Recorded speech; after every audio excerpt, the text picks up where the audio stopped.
Hi hello welcome to our channel. నేను మీ శ్రీ. ఈరోజు మనం చెప్పుకోబోయే కథ ప్రియనేస్తం పార్ట్ 68. అయితే ఈరోజు మీకోసం కథలో ఓ సర్ప్రైజ్ ఉందండి. అదేంటో చూడ్డానికి స్కిప్ చేయకుండా చూసేయండి, మిస్ అవ్వకండి ఆ సర్ప్రైజ్. సరేనా? ఇక మనం కథలోకి వెళ్ళిపోదాం. వాడు బాగానే ఉన్నాడు, వాడి గురించి కంగారు పడకు సరేనా అని ప్రవర్తిక కళ్ళు తుడిచాడు అర్జున్. మీకు విషయం చెప్పాలి అని సరిగ్గా కూర్చుని అతని వైపు చూస్తుంది. ఏంటది? ఆమె ముఖం మీద పడుతున్న జుట్టును చెవి వెనక నెడుతూ అడిగాడు. అతని చేతి మణికట్టు దగ్గర పట్టుకుని మెల్లిగా అతని చేతిని తీసుకొచ్చి తన పొట్ట మీద పెట్టుకుంది ప్రవర్తిక. ఏంటో చెప్పాలి అన్నావు అంటూ ఆమె కళ్ళల్లోకి చూడగానే ఆమె కళ్ళల్లో నీళ్లు, ఆమె విగబట్టిన పెదవులు, ఆమె నవ్వు ముఖం కనబడింది అర్జున్కి. ఏదో అర్థమైనట్టుగా నిజమా అన్నట్టు చూశాడు ఉద్వేగపడిపోతూ. అవునన్నట్టు నిలువుగా తలాడించింది ప్రవర్తిక. ఆమె పొట్ట మీద సున్నితంగా నిమిరి ఒక్క క్షణం కూడా ఆలస్యం చేయకుండా ఆమెను హత్తుకున్నాడు అర్జున్. ఆమె తల నిమురుతూ అతను ఉద్వేగపడిపోసాగాడు. ఏడుస్తూ నవ్వుతోంది ఆమె ఆ సంతోషంతో. ఆమె తల మీద ముద్దు పెట్టుకున్నాడు అర్జున్. ఆమె ముఖాన్ని చేతుల్లోకి తీసుకుని ఆమె నుదుటిన ముద్దాడాడు. మాటల్లో చెప్పలేని భావాన్ని మోయసాగాడు అతను. ఆమెను వేడకుండా దగ్గరికి తీసుకున్నాడు అర్జున్. ఎప్పుడు ఎప్పుడు తెలిసింది అని అడిగాడు అర్జున్ ఉద్వేగంగా. ఇక్కడికి వచ్చిన రోజే తెలిసింది అని అలవాటుగా అతని షర్టు గుండి తిప్పింది ప్రవర్తిక. ఎలా అని అడిగాడు. ఇంటి దగ్గరే అనుమానం ఉండేది, మీతో చెప్పి హాస్పిటల్కి వెళ్దాం అనుకున్నాను, కానీ ఆలోపే ఇక్కడికి రావాల్సి వచ్చిందిగా. ఈ ఇంట్లో ఒక అమ్మాయి ఉంది కదా, తనని బ్రతిమాలుకున్నాను. తనే ప్రెగ్నెన్సీ టెస్ట్ చేసుకోవడానికి కిట్ తెచ్చిచ్చింది అని అంది నెమ్మదిగా.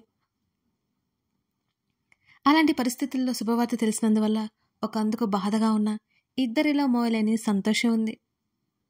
ఆమె చెంపనిబ్రుతూ ఆమె చెప్పేది వినసాగాడు అర్జున్.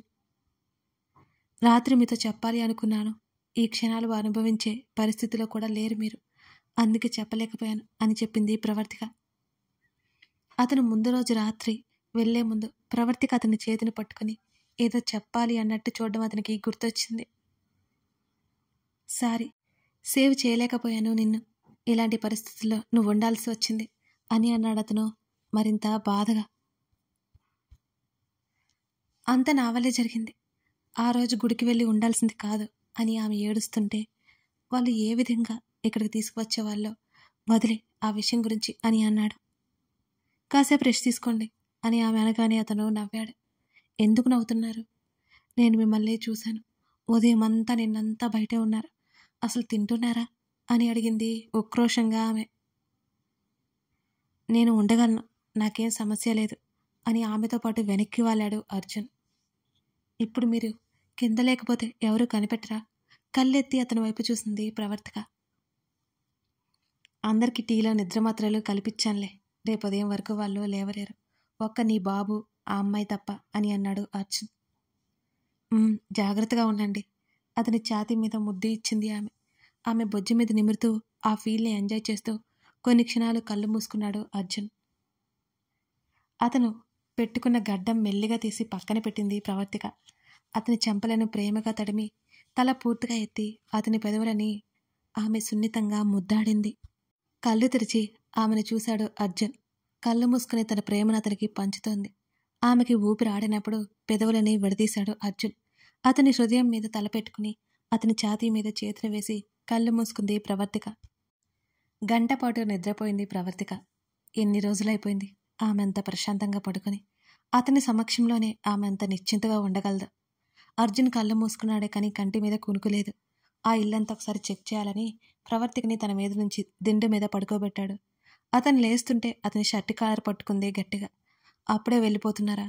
బాధగా చూసింది అతని వైపు. లేదురా, ఈ ఇంట్లో చిన్న పని ఉంది అంటూ గడ్డం సరిచేసుకున్నాడు అర్జున్. నేను వస్తాను మీతో ఆమె బ్రతిమాలంది. పర్వాలేదు, నువ్వు రెస్ట్ తీసుకో, సరిగ్గా నిద్రపోవట్లేదు, తినట్లేదు, నువ్వు ఇలా అయితే కష్టం అంటూ ఆమె బొజ్జ మీద నిమిరాడు అర్జున్. అతని చేతి మీద ఆమె అరచేతిని ఉంచి మరొక చేతిని అతని మెడ చుట్టూ వెనుకగా పోనిచ్చి, రేపు పగలంతా నిద్రపోతాను, ప్లీజ్ మీతో పాటు వస్తాను అని బెంగపడుతూ అడిగింది ప్రవర్తిక. నువ్వు స్టెప్స్ ఎక్కి దిగాలిరా. వద్దు అర్జున్ చెప్పాడు. ప్లీజ్ ఆమె రిక్వెస్ట్ చేసింది. సరేరా, కాకపోతే వెంటనే నువ్వు వెనక్కి వచ్చాలి. ఇప్పుడు టైం 1 గంట దాటింది, 2 గంటలకి నువ్వు నీ గదిలో ఉండాలి. వాళ్ళకి డౌట్ వస్తుందని ఎక్కువ డోసు ఇవ్వలేదు నేను. 3 గంటల తర్వాత అందరికీ కాకపోయినా కొందరికి మెలకువ వస్తుంది. ఆలోపు నేను వెళ్ళిపోవాలి. రిస్క్ అవసరమా? నువ్వే చెప్పు అని అడిగాడు అర్జున్. నేను వస్తాను. మీరుంటే నాకు కంగారు ఉండదు అని అంది ప్రవర్తిక. అలాగే అన్నట్టు తల ఊపాడిగా తప్పక. అర్జున్ ఇద్దరు ఆ గది నుంచి బయటకొచ్చారు. ఇంతవరకు ఆ ఇల్లు తను చూడలేదు అసలు. చాలా పెద్దగా ఉన్నట్టు అనిపించింది ఆ ఇల్లు ఆమెకి. ప్రవర్తికని ఎత్తుకోగానే ఆశ్చర్యంగా చూసింది అతని వంక. ఏం చేస్తున్నారు? ఆశ్చర్యపోతూ అడిగింది ఆమె. స్టెప్స్ ఉన్నాయి, నీకు కష్టమని అంటూ ఆమెను ఎత్తుకుని స్టెప్స్ వైపు నడిచాడు అర్జున్. దిగాలి కదా, పర్లేదు అని ప్రవర్తిక అంటుంటే, ఏం పర్వాలేదు, సైలెంట్గా రా అని ప్రవర్తికని ఎత్తుకుని కింద 2nd ఫ్లోర్కి నడిచాడు అర్జున్. అతని మెడ చుట్టూ చేతులు వేసి ప్రేమగా చూస్తుంది అతన్ని. అతని బుగ్గ మీద ముద్దు ఇచ్చింది ప్రవర్తిక. మన ఇంటికి వెళ్ళాక కూడా ఇలాగే ఇవ్వాలి అని అర్జున్ అంటుంటే ఆమె అతని మెడ దగ్గర ముఖం దాచుకుంది నవ్వుకుంటూ. అర్జున్ పెదవుల్లో సన్నటి నవ్వు తొంగి చూసింది. 2nd ఫ్లోర్ మొత్తం చెక్ చేయడం మొదలుపెట్టాడు అర్జున్. రూమ్స్ అన్నీ ఖాళీగానే ఉన్నాయి. 1st ఫ్లోర్కి వెళ్ళారు. ఈ గదికి లాక్ చేసింది. ఏముంటాయి ఈ గదిలో అని అర్జున్ అంటుంటే, మా అమ్మనేమైనా బంధించారేమో భయంగా అంది ప్రవర్తిక. మీ అమ్మ ఎక్కడే ఉందా అని ఆశ్చర్యంగా అడిగాడు అర్జున్. అతన్ని హత్తుకుని ఏడ్చింది. వాళ్ళ నాన్నన్న మాటలన్నీ మళ్ళీ అతనికి వివరించింది. అర్జున్కి కోపంతో దవడ కండరాలు బిగుసుకున్నాయి. ఇక్కడే ఉంటే ఈ గది కానీ ఇంకో గదిలో కానీ ఉంటుంది. వీటి తాళాలని బాబు దగ్గర ఉన్నాయనుకుంటా. ఏం చేయాలి ఇప్పుడు అని అడిగాడు అర్జున్ ఆలోచనగా. నాన్నకి అర్ధరాత్రి నీళ్లు తాగే అలవాటుంది. గదిలో ఉన్న మంచినీళ్ళు తీసేస్తే వెళ్ళి తెచ్చుకుంటారు. ఆలోపు మనం ఆ తాళాలు సంపాదించవచ్చు అని అంది ప్రవర్తిక. ఐడియా బాగానే ఉంది, కానీ ఒకవేళ బయట ఉన్న వాళ్ళు పడిపోయి ఉండడం చూశాడంటే మొదటికే మోసం వస్తుంది అని అన్నాడు అర్జున్. మరేం చేద్దామండి అంది ప్రవర్తిక. ఇవాళ ఇక్కడి నుంచి బయటపడాలి, తప్పదు. ఆ మిత్రాస్ గురించి తర్వాత తెలుసుకోవచ్చు. ముందు పద అని ప్రవర్తికని తీసుకుని పరశురాం గదిలోకి వెళ్ళాడు అర్జున్. పరశురాం గాఢ నిద్రలో ఉన్నాడు. పరశురాం చూడగానే చంపేయాలనిపించింది అర్జున్కి. తన రక్షని దారుణంగా చంపిన అతన్ని ఏ రోజైనా చంపడం ఖాయం. కోపంగా తన తండ్రి వైపు చూస్తున్న అర్జున్ని చూస్తూ కంట్రోల్ చేసుకోమన్నట్టుగా అతని చేతిని పట్టుకుంది ప్రవర్తిక గట్టిగా.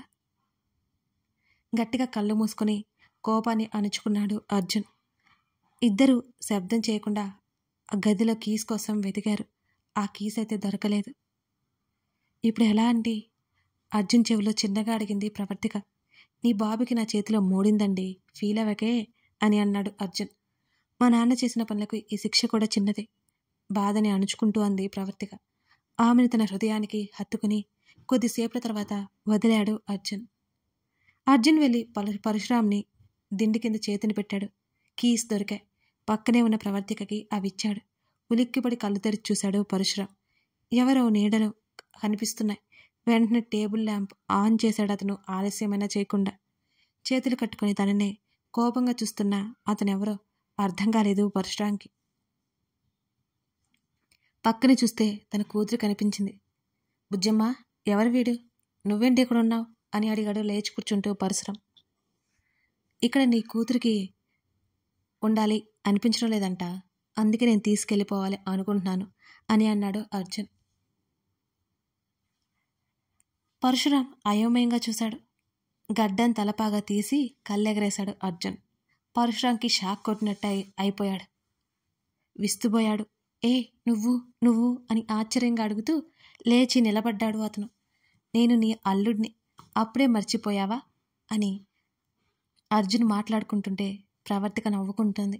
బుజ్జమ్మ, విన్ని చంపేస్తాను, ఇక్కడికి వచ్చినందుకు వీడికి చావు తప్పదు అని పరశురాం అంటుంటే, చంపేస్తావన్నమాట అని హైబ్రోస్ ఎత్తి సీరియస్గా చూస్తుంటే, అవును, నిన్ను చంపి నా కూతురికి ఇంకొక పెళ్లి చేస్తాను అన్నాడు పరశురాం. సారీరా అని ప్రవర్తిక వైపు తిరిగి పరశురాం చేతిని పట్టుకుని వెనక్కి మడిచాడు అర్జున్. పరశురాం నొప్పితో అల్లాడుతుంటే ప్రవర్తిక, ఇంకా నీ బాబుకి గుడ్ న్యూస్ చెప్పలేదా అని అడిగాడు అర్జున్. లేదండి అని అంది అమాయకంగా ముఖం పెట్టి. నీ కూతురు నన్ను తండ్రిని చేస్తోంది, నిన్ను తాతని చేస్తోంది అని అర్జున్ అనగానే షాక్ అయ్యాడు పరశురాం. అర్జున్ తన కూతుర్ని తన మీద పగతో పెళ్లి చేసుకున్నాడన్న విషయం పరశురాంకి తెలిసింది. కానీ ఇద్దరు భార్యాభర్తలుగా మారిపోయారని అతను అనుకోలేదు, అసలు ఊహించలేకపోయాడు. అతని నుంచి కూతుర్ని తెచ్చుకోవాలనుకున్నాడు. ఇప్పుడు అతని బిడ్డకి తల్లవుతుందంటే తట్టుకోలేకపోతున్నాడు ఆ పరశురాం. పరశురాంలో ఆవేశం ఎక్కువైపోయింది.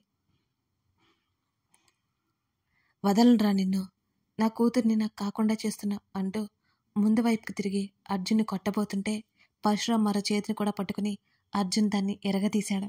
నొప్పితో వెలవెలబడిపోయి అరుస్తున్నాడు. ప్రవర్తికకి గబగబా వెళ్ళి డోర్ క్లోజ్ చేస్తుంది. బుజ్జమ్మ, నువ్వైనా చెప్పు, నన్ను వదిలేమని అని పరశురాం బాధగా అరుస్తుంటే, నీకు మాత్రమే బాధ తెలుస్తుందా నాన్న? నువ్వు ఎంతో మందిని చంపి వాళ్ళకి జీవితమే లేకుండా చేశావు. వాళ్ళకు బాధ ఉండదా? ఒకవైపు తండ్రి మీద కోపం, మరొక వైపు తండ్రి బాధ చూడలేక కన్నీళ్లతో అడిగింది ప్రవర్తిక. నీ కూతురి కంట్లోంచి నీళ్లు వస్తే నువ్వు నా దెబ్బలు తట్టుకోలేవు అని పరశురాం వెన్నెముక మీద బలంగా కొట్టాడు అర్జున్. గట్టిగా అరుస్తూ బెడ్ మీద పడిపోయాడు పరశురాం. ఆ దెబ్బకి తాళలేక ప్రవర్తిక చూడలేక మరోవైపు తిరిగి నోటికి చెయ్యడ్డు పెట్టుకుని ఆమె ఏడుస్తోంది. ఆ నొప్పితో విలవిల్లాడిపోసాగాడు పరశురాం. అర్జున్ని హత్తుకుని ఆమె ఏడుస్తోంది. ఇక వదలండి అని ఏడుస్తూ తండ్రి బాధ చూడలేక ఆమె అడుగుతోంది. ఆమె కోపాన్ని కంట్రోల్ చేసుకోవడానికి ప్రయత్నం చేస్తూ ఆమె చుట్టూ చేతులు వేశాడు అర్జున్. అర్జున్ నుంచి మెల్లిగా దూరం జరిగి, ఆ అమ్మాయి ఎక్కడుంది నాన్న అని వేడుకుంది ప్రవర్తిక.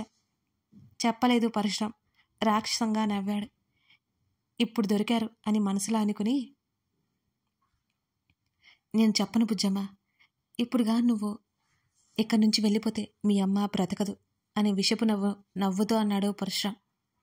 అర్జున్కి వస్తున్న కోపాన్ని ఆపుకుంటూ, నువ్విలా అడిగితే వీడు చెప్పే పనైతే ఎప్పుడో బాగుపడేవాడు. కూతురు జీవితాన్ని అడ్డుపెట్టుకుని ఎదగాలి అనుకునే వీడు ఒక తండ్రి. భార్యను అడ్డుపెట్టుకుని కూతుర్ని బాధ పెట్టేవాడు వీడొక భర్త. కనీసం తమ్ముడు కొడుకని కూడా చూడకుండా ప్రణయ్ ప్రాణాలు కూడా తీయాలని చూశాడు.